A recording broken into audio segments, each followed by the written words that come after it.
Enfin, moi j'ai été surpris, hein. Je m'attendais à avoir à un moment une attaque soit de Jonas Vingegaard, soit de Joao Almeida. Bon, Joao Almeida, on a vite compris, il avait été distancé, donc il pourrait pas attaquer tout de suite, alors peut-être dans le final. Et Jonas Vingegaard, à un moment, quand il a vu Joao Almeida qui était lâché derrière, qui avait Jay qui roulait, il n'est pas passé avec lui. Donc je dis, bon, il est peut-être limite. Je pense pas qu'on ait vraiment calculé ses efforts par rapport au contre-la-montre demain, où les deux vont quand même devoir faire un effort intense.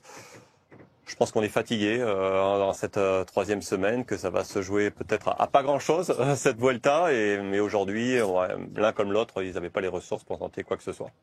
Oui, parce qu'on rappelle quand même, il y avait pratiquement 9 ou 10 kilomètres à 10%. Et quand on regarde, ne serait-ce que le classement de l'étape, les 9 premiers terminent dans la même minute. Honnêtement, ce matin, quand on regardait les pourcentages, quand on regarde le rythme endiablé depuis le départ, on s'est dit ça va complètement exploser. On va peut-être voir des favoris attaquer à 4-5 km du sommet et on aura peut-être que 1, 2 ou 3 coureurs dans la même minute. Les 9 premiers du général se tiennent en 1 minute. Bah, ça montre qu'il n'y a pas eu de grosse bagarre et que tout le monde est cramé, ou alors, oui, on a déjà la tête au contre-la-montre de demain. En général, lorsqu'on est sur un grand tour, lorsqu'au pied du col, tous les grands favoris sont ensemble, c'est le plus fort de l'étape, le plus fort de ce grand tour qui gagne. Aujourd'hui, j'ai rien contre le Pellizzari, il a été énorme, il a été extraordinaire, mais c'était pas le plus fort. Aujourd'hui, je pense que même Jay Hindley était plus fort que lui. Voilà, ça montre que voilà, aujourd'hui, statu quo, personne n'a vraiment osé attaquer. N'a voulu ou n'a pu. On a vu aussi la Visma, le collectif un petit peu plus costaud, parce que bon, au fur et à mesure, on perdait des coéquipiers, mais ils ont été les derniers. En revanche, Joao Almeida a été assez rapidement esselé. Est-ce que ça, c'est un signe aussi à prendre en compte? Après, ça change rien au déroulement, hein. Même avec des équipiers, il aurait rien fait de plus, hein, Joao Almeida aujourd'hui. Oui, ça montre qu'il y a quand même de la fatigue, hein, au niveau même des équipiers. Les G-Vine, les échappés pour les victoires, au bout d'un moment, ça peut coûter de l'énergie dans cette troisième semaine. Maintenant, aujourd'hui, ouais, avec des équipiers ou sans, la pente était tellement raide que ça n'aurait pas changé grand-chose.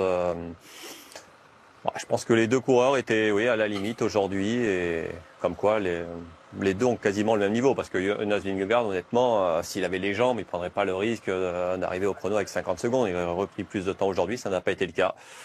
Donc on va attendre le chrono demain avec impatience. C'est pas un très bon signe quand même de voir et Ayuso se relever tout de suite. On a vu Jay Vine incapable de rester aux côtés d'Almeida, Soler pareil. Samedi, il y a quand même un gros morceau. Même s'il venait à prendre le maillot demain à Almeida, on n'en voit pas un très bon signal. On le voit en plus, il parle à l'oreillette à un moment donné, Almeida. On ne s'est pas économisé? Je pense pas, parce que oui, si demain on était sur une étape clé pour les équipiers, il arrive parfois qu'on s'économise. Mais voilà, on va dire l'étape clé en haute montagne pour faire basculer le classement général, c'est samedi. Donc c'est pas. On a senti quand même que Jevine, il a essayé de se battre jusqu'au bout pour l'accompagner. Mais David, il a tellement donné depuis le début qu'il y a un moment, Jevine, il serre un peu le moteur. Après, Almeida, je l'ai pas trouvé inquiet, hein. Même lorsqu'il a perdu quelques mètres sur Vingegaard, il a jamais été inquiet. Il s'est dit c'est pas grave, je vais faire ma course. On l'a dit, c'est samedi. C'est samedi qu'il faudra pas se louper. Après, quel sera le classement général samedi matin? Car on rappelle qu'il y a quand même un petit contre-la-montre demain. Et on en reparlera demain des dernières étapes de montagne. Justement, Jonas Vingegaard aurait dû enfoncer le clou aujourd'hui, David? Oui, s'il avait les jambes, il aurait dû. 50 secondes, ça me paraît peu pour être vraiment serein. Alors oui, ça peut le faire. 50 secondes face à Joao Almeida, même si un chrono tout plat, ça favorise pas forcément Jonas Vingegaard, mais il a déjà réalisé de très bons chronos par le passé. Il restera la Bola del Mundo.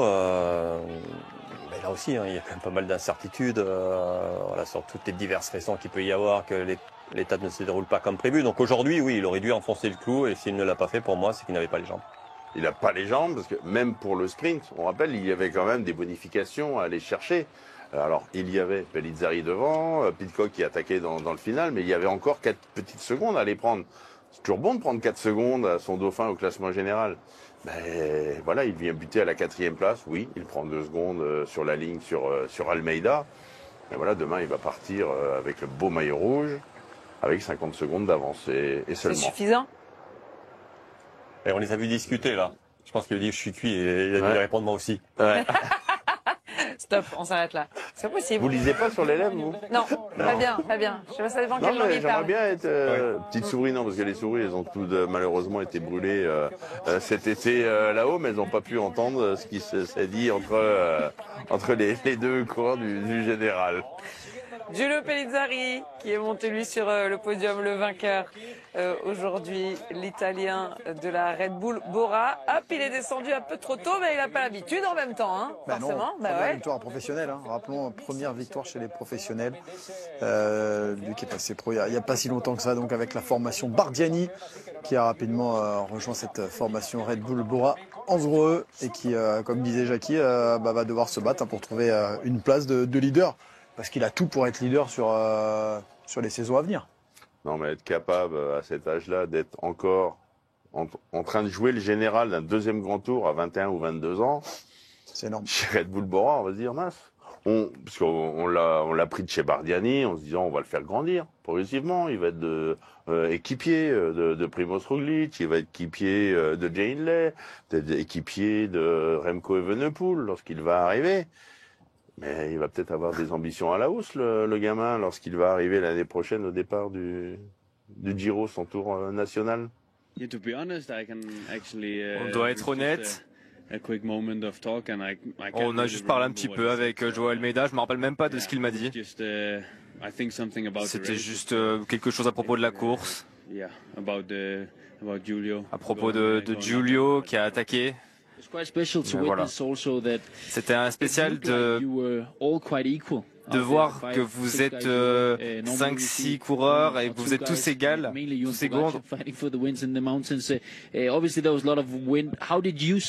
il n'y avait pas Pogačar pour aller vous voler la victoire en montagne cette fois-ci. Il y avait beaucoup de vent dans cette montée.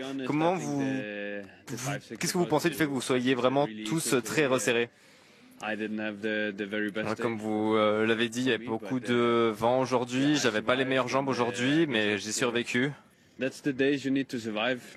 c'est les jours que vous devez survivre. Ceux où vous vous sentez un petit peu moins bien, si vous pouvez les traverser sans perdre trop de temps, alors c'est une bonne journée. Bon, ça sent quand même la fatigue un petit peu. Il y a de la petite cerne. Hier, forcément. il annonce hier avant-hier qu'il a été malade il y a quelques jours. Là, il dit, pour être très honnête, alors après, il y a ce qu'il dit et la vérité, mais il dit, j'ai peut-être pas mes meilleures jambes. Demain, il y a un exercice chronométré dans lequel il partira pas forcément favori. Donc, ouais, la Vuelta n'est pas terminée, c'est cool. Ah non, ça c'est sûr, la Vuelta n'est pas terminée, Jackie. On peut s'attendre à de grosses surprises encore, malgré ces 50 secondes d'avance de Jonas Vingegaard. Oui, mais ce n'est que 50 secondes. Voilà, honnêtement, il était, on le rappelle au départ, le grandissime favori de cette Vuelta, avec l'absence de Tadej Pogačar. Mais ça a laissé des traces, ce Tour de France, cette lutte avec le Slovène. Et même s'il a bien récupéré depuis le mois de juillet, on voit bien qu'en troisième semaine, voilà, il y a les efforts des 15 premiers jours et les 3 semaines du mois de juillet qui sont encore un petit peu dans les jambes. Et il doit tenir encore quelques jours, limiter la casse sur le chrono et surtout samedi sur l'étape de montagne. Donc il a, on va dire, 2 jours pour ne pas flancher ou pourquoi pas remettre une petite couche à Almeida, mais ça, au moins il y a du suspense. C'est dur pour les coureurs, c'est aussi dur pour les motos. On a vu ça aujourd'hui. Ouais. Ça arrive souvent, ça? Oui, Ça arrive. Alors, il y a une course où on voit régulièrement ça, c'est sur Paris-Roubaix, même si on est souvent équipé de motos un peu d'enduro. Ben là, on l'a vu sur des routes très étroites, il y avait un peu d'humidité. Le peloton arrivait à vive allure, donc je pense que sur les ondes de radiocourse, on a dû demander à tous les véhicules à l'avant de prendre un peu de champ et on a dû se louper.